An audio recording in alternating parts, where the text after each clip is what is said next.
This is the Bearcast, presented by Bird Culture Ford.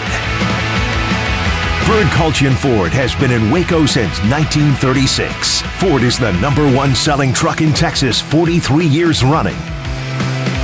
The Bearcast is also presented by WellMed Medical Management and USMD Health System Dallas.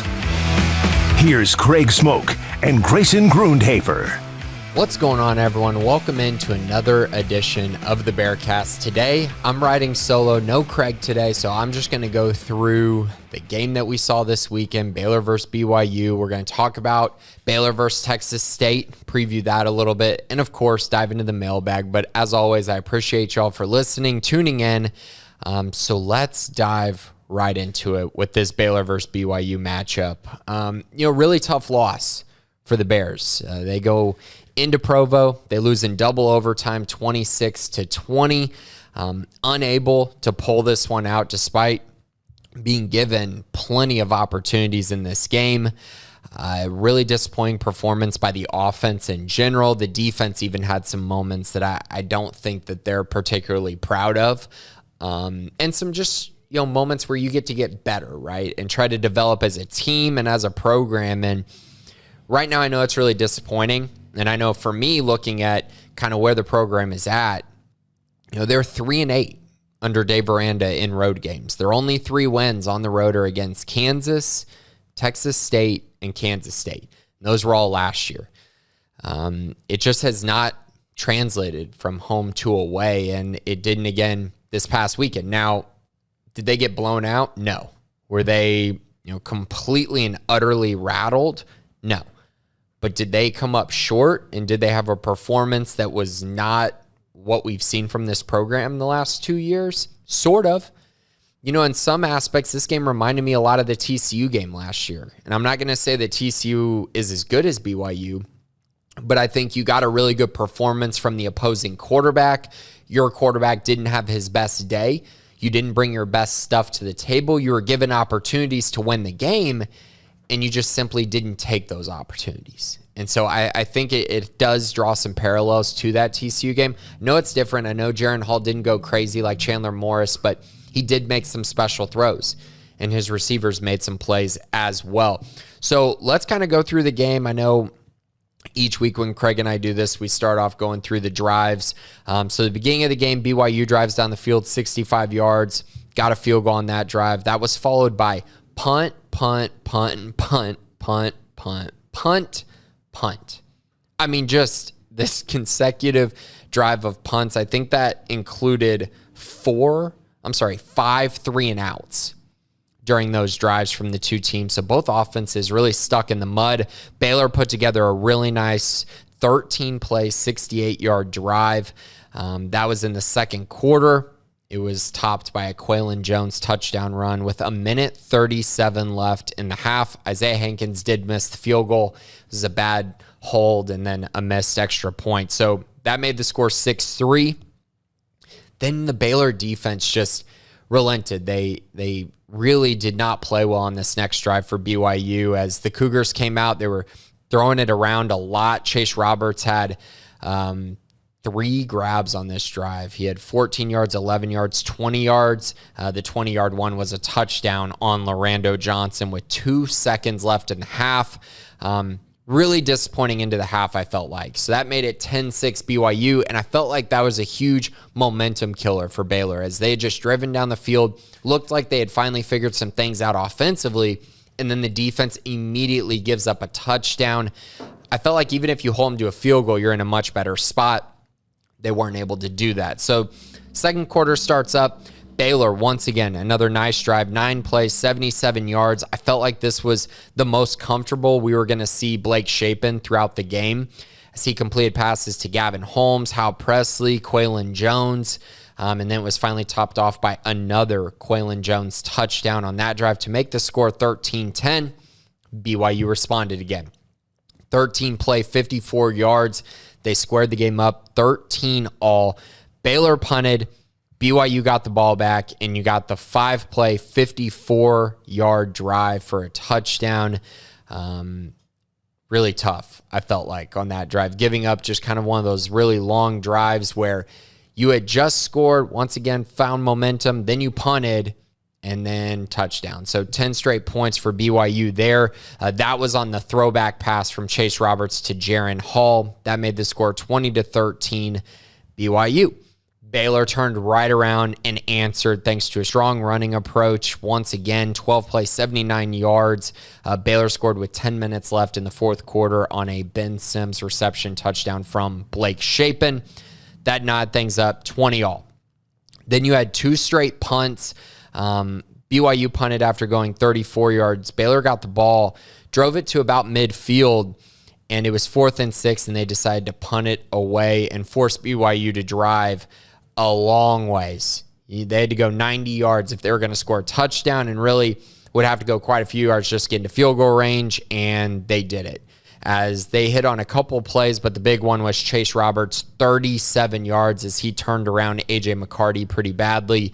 Got that 37-yard gain, got him all the way down to the Baylor 18, and then Jake Oldroyd stepped up for a 35-yard field goal, and shockingly, he missed it. That would not be the only field goal that was missed on the day, but it was one where I think all Baylor fans were like, okay, BYU's given Baylor an opportunity here. Let's go to overtime. Baylor should be in a good spot. Didn't turn out that way. Baylor came out, got to a 3rd and 3, and then immediately got the holding penalty. And this was a huge holding penalty because Craig Williams had gotten to the outside, scored a touchdown on this play, and it was brought back thanks to a Ben Sims holding. It was the right call as well. And so, therefore, Baylor ends up trying to kick a field goal, 43-yarder. Isaiah Hankins missed it. Another just weird, I even felt like it was a false start on Isaiah Hankins on that field goal. He took a step forward. It felt like the snap was totally off. They just looked completely rattled. So he missed it pretty bad. BYU gets the ball back, and you're seeing there once again, like, this game's over, right? There's no way Baylor's going to win this game. The Baylor defense was able to hold them to just getting 5 yards. So BYU came out. Jake Oldroyd, once again, 37-yard field goal attempt. Missed it again. That one was shocking. I mean, I'm sitting there watching the game going, okay, now they've given Baylor all these chances. Surely Baylor's going to win this football game. BYU gets the ball back to start the second overtime. They drive down the field way too easily. Keanu Neal had the 20-yard reception on 2nd and 10, got them down to the 5, and then they were able to score a touchdown on that drive to make it 26-20. They did go for 2, and they didn't get it. So you could see the lack of faith in their kicker, and also just why not try to almost ice this game. So it's 26-20, but once again, when they missed that 2-point conversion, I thought it was over once again for Baylor. I felt like Baylor was going to drive right down the field, score a touchdown, and for the most part, I was right. Baylor got all the way into the BYU 5-yard line. So they drove 20 yards. It's 1st and goal at the BYU 5. Surely they're going to score a touchdown here. Isaiah Hankins is going to come out, knock down the extra point, and that'll be it. Didn't happen like that. Squirrel Williams, no gain. Quaylen Jones, 1 yard. False start on Baylor. Blake Shapen completes a pass to the BYU 6. Another false start on Baylor. So they're at the BYU 11. And then Shapen airmails the intended target out of the end zone to end the game. So that's how the game went. Baylor loses this game 26-20. Some general takeaways. The passing game, it was rough.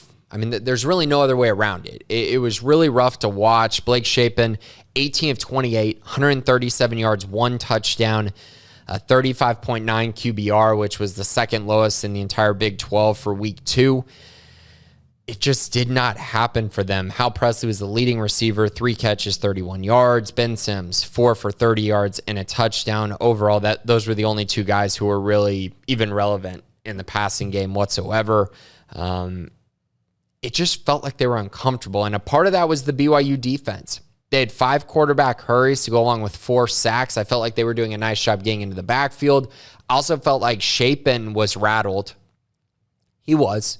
You know, if you watch him, you kind of are looking at Shapen and going, okay, he's getting out of the pocket rather quickly. He looks uncomfortable looking downfield. He senses this pass rush. And I think sometimes when a quarterback gets hit a couple times, you start seeing ghosts. And I think that's what was happening to him. He started anticipating the pressure instead of the pressure actually being there. It was causing him to get outside the pocket too early. I think it just rattled everything about the passing game. And so it really made Baylor focus on the run game and really trying to just set up play action. The hard part was even when they were running the football, the play action still was not very successful on the day. So in general, Baylor ran 52 carries, 152 yards, 2.9 yards per carry, 2 touchdowns. It wasn't great, but I did feel like, at times they had success. Squirrel Williams, 17 for 68 yards. Quaylen, 16 carries, 67 yards, 2 touchdowns. Tay McWilliams, 6 carries for 22 yards before he got knocked out of the game with what appeared to be a concussion. Monterey Baldwin left the game with also what appeared to be a concussion in this one, so he left. And so it definitely hurt them to not have those 2 guys. I actually think Tay was kind of built for this game, and when he left, Quaylen really took over that power role. But I do think Tay's pass-catching ability was missed as well as the game progressed. I just think the offensive line need to play better. The run game need to play better earlier. And I think maybe if they were able to establish it more early in the game, I think it would have helped Shapen out, help him gain some confidence, because it seemed like that's what he needed as the game progressed. And it's something they're going to have to work on. Shapen's going to have to be far better this next week. I think in general, the passing game really needs to take a step forward against Texas State. And you can only work on so much, because when you go on the road in a couple weeks to Ames to take on Iowa State, it's going to be a completely different environment than the Texas State game. It's going to be more like the game they just saw at BYU. So they're going to have to play better. They're going to have to find a way to make adjustments. They're going to have to find a way to play better on the road. And offensively, I think that's an area where they need to work, and that's the passing game. And I know some people will combat that and say that's not true. They were fine through the air. They took the chances when they had them. The run game was working. But in general, BYU was stacking the box, and Baylor wasn't able to take advantage of that. Maybe it was knowledge of Jeff Grimes' system. Maybe it was just a great game plan by Kalani Sitake. I think there were a number of things that went into it. The road environment, all of it played a part in it. But in general, Baylor needs to throw the ball much better if they plan on reaching their goals for this year, which is winning the Big 12 championship and potentially making the college football playoff. It needs to get better. The passing game does. Now, the offense line needs to play better as well. They're not without flaws. I think they had a decent game, but they weren't great by any means. They were just decent. And I think they missed Khalil Keith, particularly in the run game, as they were kind of just saying, hey, we don't care how many guys you have in the box. We're going to continue running the football. They could have used Khalil Keith in this matchup. I do think that unit will get better. I think the passing game will get better, as will the run game, but it needs to get better in a hurry because, like I said, that road matchup in Ames looms very large. Defensively, I felt like they played pretty good. If you kind of look at the box score and some of the things they did well, I mean, BYU only had the ball for 25 minutes and 45 seconds in this one.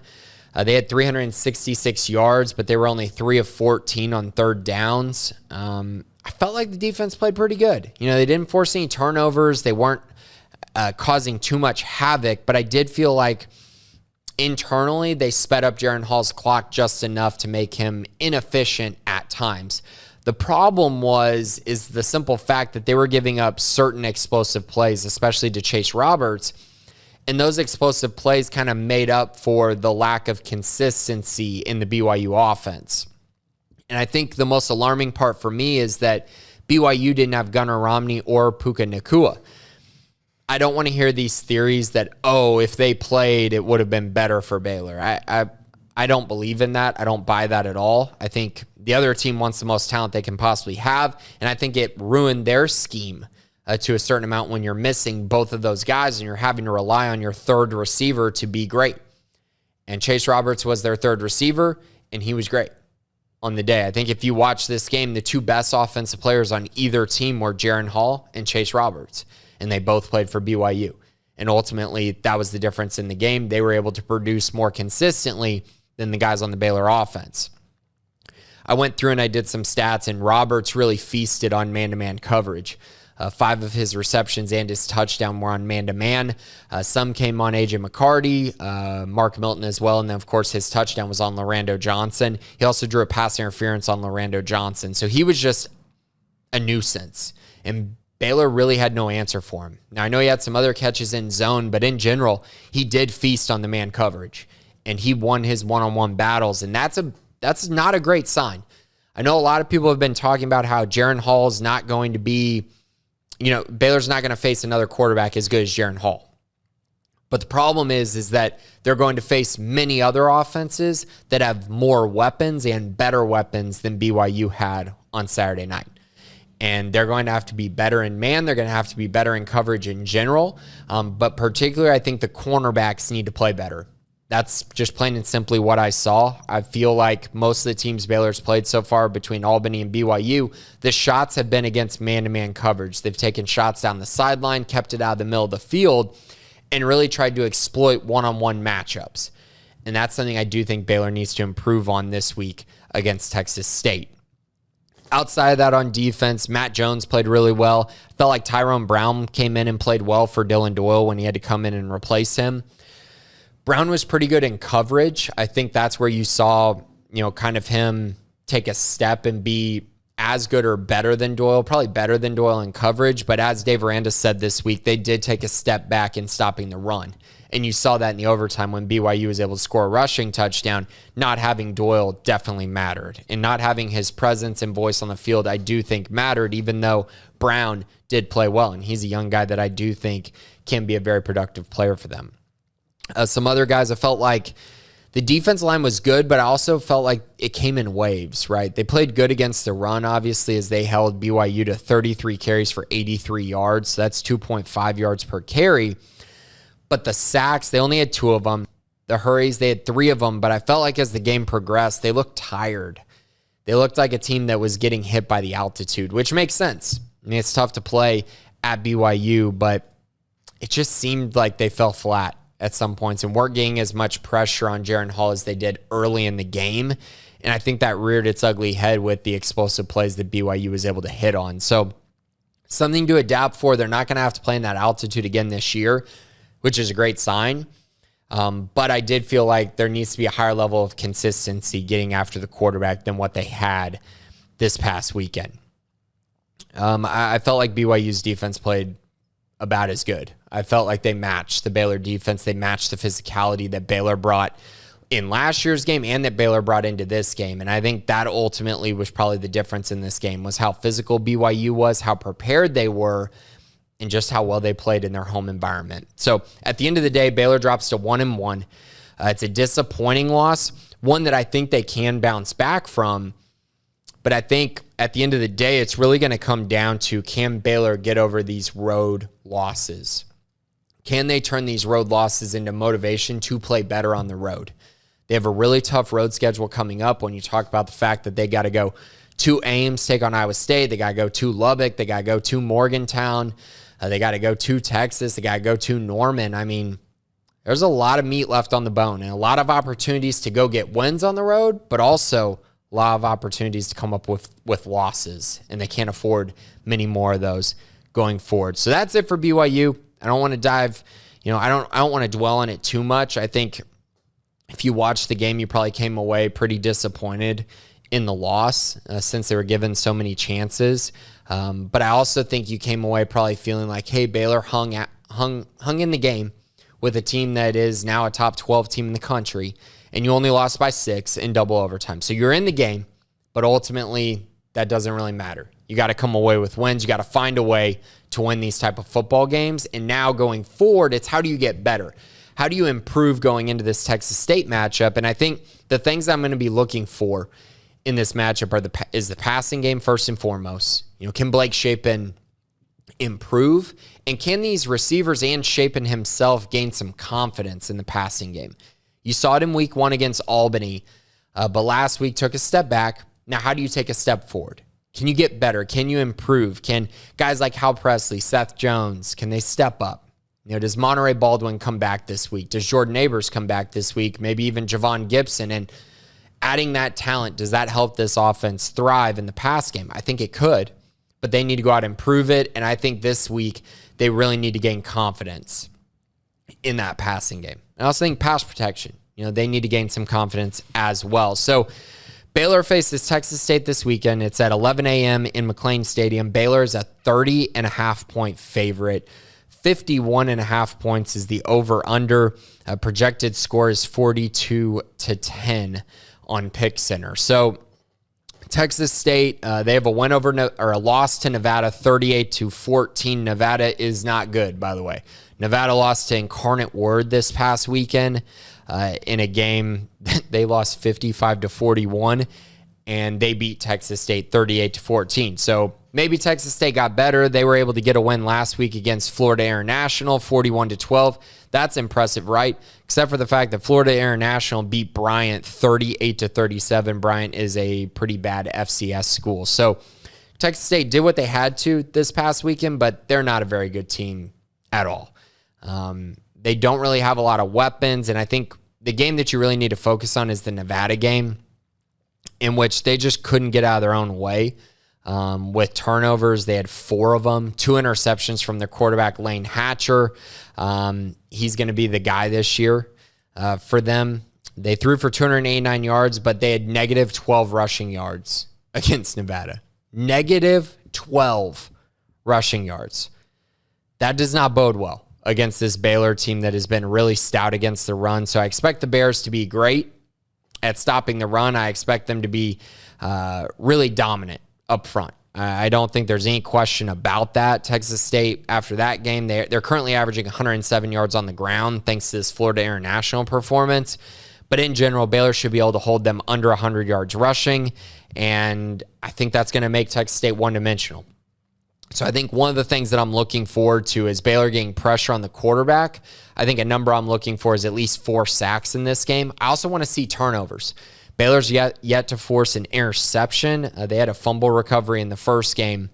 But in this one, I want to see an interception. I want to see that secondary fly around, make a play in one-on-one coverage, and I want to see the cornerbacks play better and play more disciplined and not give up easy receptions and not feel like they're getting lost or losing the one-on-one battles at times. They need to win more of those. And I think they can and will this week, and they're going to get put to the test because Lane Hatcher has thrown the ball 81 times in their first 2 games. So most likely Baylor's going to be up in this game, and Hatcher's probably going to throw the ball at least 40 times. That's going to give Baylor opportunities not only to impress and look good in the secondary, but also force some turnovers and gain some confidence at forcing turnovers like they did a year ago. I also think it'll be good for the defense line if they're able to get pressure and get some sacks and get after Hatcher in this offense a little bit, maybe a little bit more than they have currently. You look at the rest of this offense for Texas State. Calvin Hill is their star running back. He's got 37 carries for 205 yards and a touchdown. Again, they're not great on the ground. He was good last week, very inefficient against Nevada. They're not a great running football team. Lane Hatcher has negative 49 yards rushing, so he's been sacked quite a bit, and he's not a very good runner. So once again, a not very mobile quarterback for this Texas State offense. As far as their receivers go, Ashton Hawkins, he's got 3 touchdowns and 142 yards. He's their go-to guy at the wide receiver position. And then Charles Brown has 114 yards and a touchdown, more of a deep threat type for this Texas State team. So that's kind of what they're looking at defensively. Texas State is allowing nearly 300 yards per game, 198 yards through the air, 98 yards on the ground. Again, I think the bigger sample size is the Nevada game. That's the better one to look at when you're comparing teams. And Nevada really wasn't great. They only had 144 yards passing and 134 yards rushing. So Texas State's defense actually played pretty well. But once again, the competition that they've faced has not been very good, so I don't think their stats are really bearing it out. If I were to guess, I think Baylor's probably going to put up 500 yards of offense at minimum in this game. And I think they're really going to do kind of whatever they want in the run game and in the pass game. But I do think they'll be challenged a little bit more than they were against Albany in that week 1 matchup. Texas State has a few more athletes. They're going to take more shots deep downfield, and I think they're going to try to take advantage of the Baylor secondary potentially. But we'll see. Once again, Texas State, not great. And this is another game where it's more about Baylor. And we mentioned that going into the Albany game. It's more about Baylor. It's more about, can Baylor take a step in the right direction and look better and get better on a week-by-week basis? This week is extremely important for that. And I have to keep emphasizing this because they're about to play Iowa State in 2 weeks, and Iowa State's coming off of a big win at Iowa. They look like a defense that's going to give Baylor a lot of problems. And so this passing attack needs to gain as much confidence as possible. This offensive line does as well. And really just this team in general, they need to get that swagger back, get that confidence back in a matchup that should go well into their hands. They should be able to win this game with ease. And Texas State just in general, not a great football team. Also, I think Baylor needs to take last year's matchup kind of personally. They didn't dominate Texas State last year on the road. They didn't look great in that game. I know there were some signs that, this could be fine. They just didn't take advantage of opportunities. That's fine. But the final score said that these two teams were pretty close. And I think this year that needs to change. I think Baylor needs to take that personally a little bit and just say, hey, you know what? We were better than this team last year. Let's go prove it this year and put on a show and put up some points, gain some confidence back. And I think they will. I think they will get the job done pretty easily, but I'll get to that at the end when I go through some predictions for the Big 12 games. But for now, before we jump into the mailbag, let's talk quickly about Baylor basketball. They had another commit, Newman Goretti, point guard Rob Wright. He committed to Baylor. He had offers from Miami, Kansas State, Maryland, Miami, Penn State, Syracuse, Wake Forest. So he becomes the second commit in the 2024 class, joining Jason Asamoah, the 6'8" forward. And this is a nice pickup, and it was kind of unexpected for me. I kind of thought they would wait a little bit longer before they added any more to the 2024 class, but clearly they really like Rob Wright. He's currently the number 48 player in the country according to On3, number 39 according to ESPN, and number 25 according to Rivals. So a guy that might be even a bigger riser as the season progresses and seems like a really good fit for what Baylor's trying to build. Now, of course, looking towards the future, you're not going to have Adam Flagler and you're not going to have Keontae George next year. So getting a point guard was definitely a need. You have LJ Cryer, who will probably be back, and you also have D'Antoine Grimes and Langston Love and Dale Bonner, but we're going to take another guard in this 2024 class, or at least one guard to join with Jason Asamoah, and Robert Wright might be the guy. Now, maybe by that time they also have two more guys. They're able to add another guy to the guard lineup because obviously this is in 2024 and not 2023. So we'll see how they build out the class, but they're in a great spot right now thanks to this addition. And I think it's pretty interesting that Scott Drew, once again, is continuing to go all across the country to find the guys that he wants that are good culture fits while also being really good basketball players. And I think he's done that once again, but it's just really impressive to see him go to Pennsylvania and land a guy as highly sought after as Robert Wright is. And I think that bodes really well towards the future of the program, which we've seen constantly. But I think it's just another level, right? When you're able to say, hey, I can go to Pennsylvania and pull a guy out of there and win a battle against all those teams up north and really not have a problem doing so. And Scott Drew just did that. So very nice pickup. I think it's more of one of those where I'm looking at it from a kind of bigger lens of looking at the fact that they're recruiting at such a high level that they can go wherever they want and add guys. I think that's a bigger deal, but also adding a guy that you really like. That matters an awful lot. And that's exactly what Baylor was able to do this week. So let's move on to the mailbag this week before I get into my Big 12 prediction. So the first question, Scotty B, the Baylor King, if you had to choose what you would want to try the most between rib meat quesadilla and monkey bread pizza, I had both, which were good. So which one would I want? Rib meat quesadilla. I think that one sounds a little bit better to me. He also asked, what grade do you give the offense, defense, special teams from the past game? I would give a C+ for the offense, a B+ for the defense, a B for special teams. And he said it would have been better for special teams if they made the extra point in regulation and the field goal in overtime. Well, of course, it would have felt a lot better if that did happen. I would give a C for the offense. I just think they need to play a lot better. And I know they had moments, they got better throughout the game. But when you start off so slow, I felt like it really put them behind the 8 ball, and the passing game looked off. The offensive line didn't look dominant until later on in the game. So I just had some question marks, and I really felt like this was going to be a spot where they were going to play a lot better, and they just kind of fell flat to me. B for the defense. Penalties in both the offense and defense killed both units to an extent. I give a B for the defense because I felt like the pass rush could have been better, and I felt like the cornerbacks could have played better, especially with the weapons that were missing for BYU. So I give them a B this week. For special teams, it's a B.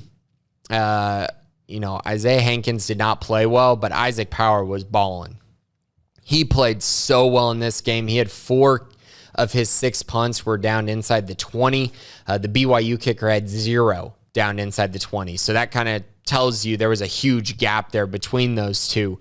So Power was terrific. He's holding up his end of the deal, but the kicking game was really bad. So a B on the day. F for penalties. I know you didn't ask, but F for penalties. You hate to see it on the road in a road environment to come up with that many penalties. It's really hard to overcome. Next question, Grant Lynn. Trying to find some positives can be tough as a fan at times, but I'm going to try. I've heard multiple times that teams make the biggest leap between week 1 and week 2 in terms of improvement. Do you think that since we had an FCS opponent in week 1 that we actually have our biggest improvements made after this week? Lots of areas to improve, but hopefully we can get it done. Conference record is still 0-0. Very true. Great point to bring up. I think a lot of people are looking at this game and it having Big 12 conference ramifications, but it doesn't. Baylor's going to start 0-0 after this week, and it's just going to be a focus on conference play. I think the college football playoff is kind of, I'm not going to say it's completely done, but it seems very outside the realm of possibility.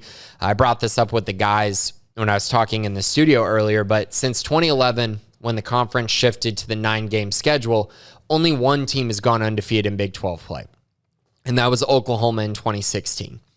My point being, it is really hard to go undefeated in the Big 12, so I think at best, Baylor's going to go 10-2 on the year, which would be 1 loss in conference play, which would be very remarkable with the kind of slate that they have coming up. But you are right. 0-0 at this point. I do think there's going to be huge improvements made after this week. I think you'll see a better team when they go to Ames, but the question is how much better, because they have to take a big step in the right direction, because I just saw Iowa State go into Iowa, get a win. I know it was ugly, and I know both offenses looked horrible, but on the flip side, to anticipate that Baylor's just going to go into Ames and put up all these points is kind of unrealistic after what we've seen from Iowa State defensively and what we've seen from Baylor offensively up to this point. So they do need to take a huge step in the right direction if they hope to win that game in Ames. Moving on to the next question, Baylor Bear 88. In spite of only being 2 games into the season compared to preseason expectations, what is your most pleasant surprise so far, and what is your biggest disappointment? It's a good question, I think. For me, my pleasant surprise is safeties. And kind of my reasoning for it is kind of something we haven't seen yet, and then also what I have seen. So the reason why I say that, the teams they've played have taken shots on the outside. They're taking shots down the sideline, and they're taking shorter intermediate shots against one-on-one man-to-man coverage. You're not seeing them try to exploit Baylor deep down the middle of the field. You really haven't seen a lot of that. You saw it in the BYU game once, and Devin Neal almost had a great interception laying out for the football, but even if that ball had been on the money, it was pretty well covered. So what I've seen so far from Devin Lemire, Devin Neal, Christian Morgan, and even Al Walcott to an extent is they've played pretty well in coverage. And I think they've taken away the middle of the field to an extent because of that too high safety look. And that's been, I think, a pretty big positive for me. Disappointment, I was going to say the passing game, but I think right now my main focus is this team playing on the road. They, going into this BYU game, I had the expectation that they would win this game, dominate BYU physically, and go win a road game. And it didn't happen. They got out-physicaled by this BYU team, and it's just kind of disappointing to see them continue to struggle on the road. Good news is, in 2 weeks, they get an opportunity to make up for it against an Iowa State team that I think they should beat. So they get another opportunity. But so far, that's my biggest disappointment just through 2 games. Bears Dynasty 20. What would you expect to see as points of emphasis on offense this weekend? I would think that Grimes and company would want to use the Texas State game to put working into dialing in on the downfield passing attack we've been hearing about. Do you think that we'll see them pull out some of these plays as a way to help shape it and the receivers build more chemistry with in-game experience? or will we want to keep it more conservative so as to not show our cards to Iowa State? Thanks for the excellent Baylor coverage, as always. Well, thank you, Bears Dynasty, for that. I think that they need to figure out a way to get the passing game more confidence and more work, even if that risks showing some of their hand for this Iowa State game. They need confidence. I just can't imagine that this team comes into this Texas State game and throws for like 150 yards and then that bodes well about going into this game against Iowa State. I just don't see that. I think they're going to let Shapen take some more shots. I hope they do. I hope they give him, 25 opportunities to throw the football just to allow him a bigger sample size to actually take some shots, get some confidence, and also get his receivers some work. This is still a young group that's inexperienced. They need more catches under their belt. They need more routes under their belt. And so I'm hoping this game goes into the third quarter with the starter still playing and that they continue to really try to make plays and try to get their receivers just more and more confidence, while also giving Blake Shapen more confidence. So I think that's going to be the emphasis regardless of what they might be showing to Iowa State. Because at the end of the day, I think this team needs to worry about themselves more so than other teams going forward. Next up, Doc Crowell. Given that in a previous podcast, you guys were predicting 10-2 or 9-3 on the season, would you revise your predictions after the BYU game? I dropped by a game from 10-2 to 9-3. I think that's the most realistic, is that they go 9-3. I also think the loss to BYU opens up the floor. So we've kind of talked about the floor being 8-4. I still think that's the floor, but losing to BYU opened that up. I really felt like if they beat BYU, this was probably going to be a 9-3 team as their floor.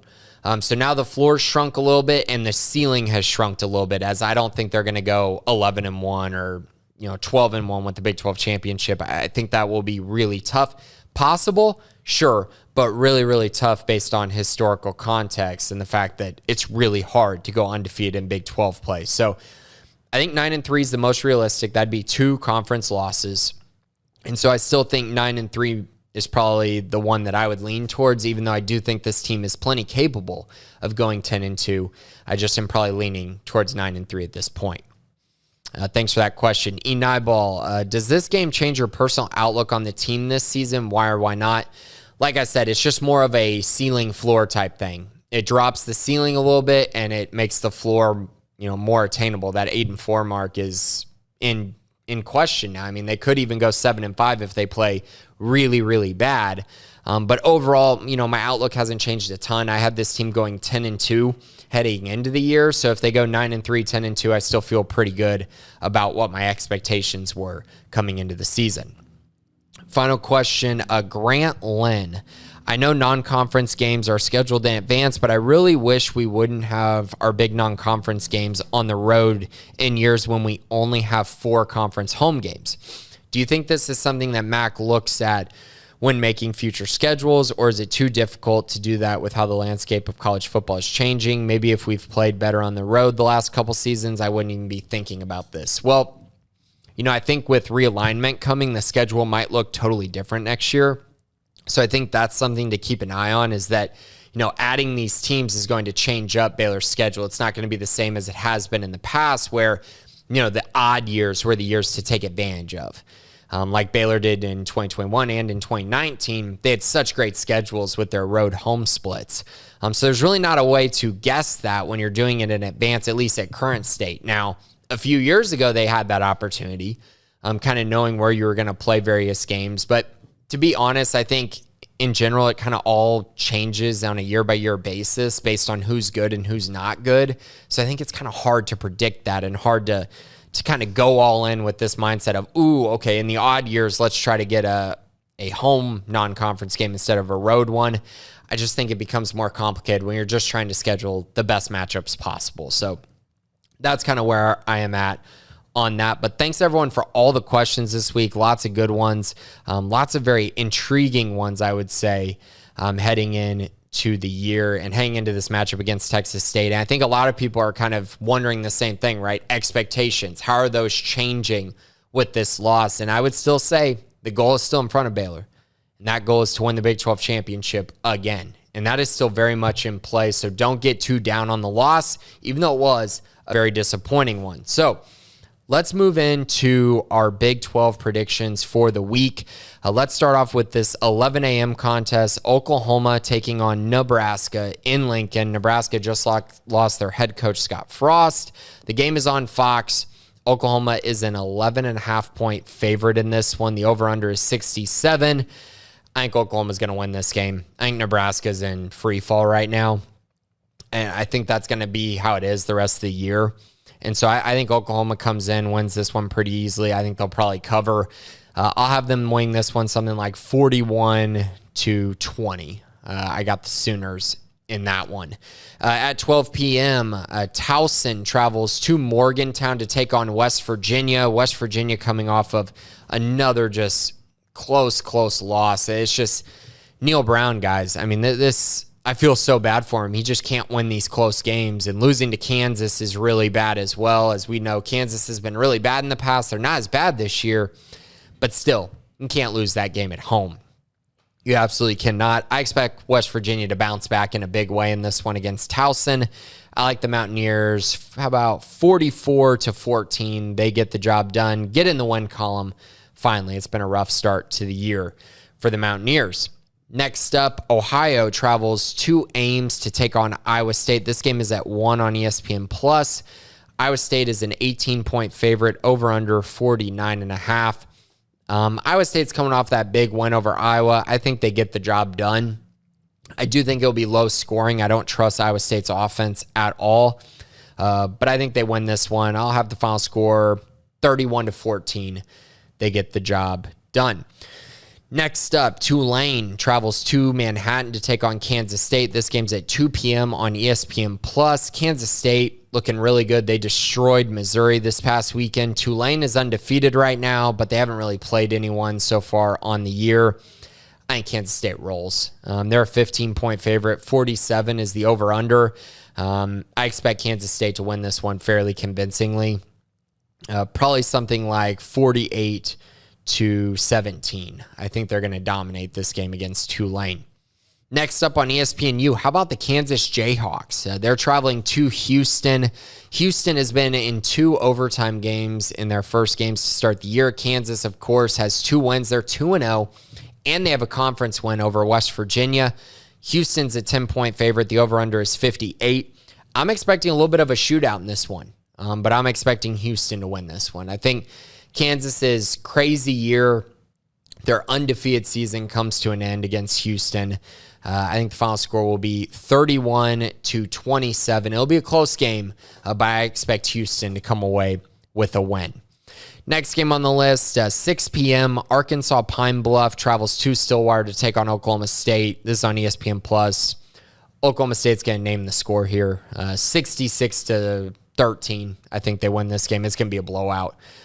So the Pokes will remain undefeated on the year. Next game up, Texas Tech travels to Raleigh, North Carolina to take on NC State. This game is on ESPN2. NC State's a 10-point favorite, 55.5 over under. Texas Tech got the big win over Houston. They're undefeated right now. NC State beat Charleston Southern handedly. I like NC State here. I think Tech's undefeated season comes to an end. I like the Wolfpack. I think their defense line is going to be too much for Texas Tech. I think Tech will throw the ball a lot, but I think they're going to turn the ball over some, not be able to run the football, and therefore I think the Wolfpack come away with a win, 34-24. NC State gets the job done. Next up on Longhorn Network at 7 p.m., UTSA travels to take on the Texas Longhorns. Texas coming off of a really, really close loss to Alabama. I know Texas fans are excited about that performance, but they lost Quinn Ewers. Now Hudson Card's going to be the quarterback in this matchup. And the question is, can they repeat the performance they had from a year ago or from a week ago? Can they build on that? And can they consistently do that? Because I think going into that matchup, I kind of had this expectation or this funny feeling that Texas would show up for that game against Alabama and then completely just come back down to earth the next few weeks. Now, does come back down to earth mean they lose to UTSA? No. I think Texas's defense has played well enough that I expect them to win this game, but I do think it might be closer than expected. So I have the Longhorns winning this one 33-24. I think it'll be a rather close game. UTSA really well coached. They got a veteran quarterback. They'll push Texas a little bit in this one, but I do think the Longhorns come away with a win. Final game on the schedule, 11 a.m. on FS1. Texas State travels to take on the Baylor Bears. Both teams are 1-1. Baylor's a 30.5-point favorite, 51.5 over under. Yeah, I got Baylor destroying Texas State in this game. I don't think it's going to be very close. I expect the Bears to win this one 59-13. I think their offense gets back on track. I think you're going to see them run the ball, throw the ball, take some explosive shots, and really run away with this game against a very, very mediocre, and I'd say below mediocre Texas State team that will probably only win like 4 games this year. The Bears should take care of business rather handedly. So that's it. Those are the Big 12 predictions this week. Another entertaining week. I think there are some good matchups in this conference, especially with that NC State Tech matchup, Oklahoma, Nebraska, and UTSA Texas. So a few good ones. I think the coming weeks are going to get really exciting, especially as Big 12 play ramps up. But in general, another great week of college football, another great time to sit back, relax, and enjoy a really fun Saturday filled with a lot of good games. And we'll see if the Bears can bounce back after that loss to BYU, and we'll see if they're able to rebound and hang into that Iowa State game, see if we feel better about their ability to go on the road and get a win. But we will see for next time. But thanks for joining. I know it's been solo this week, just listening to me. Next week, Craig will, I'm sure, be back on the podcast to talk about his thoughts on the Texas State game. But this has been the Bearcast on Sic'Em365.com.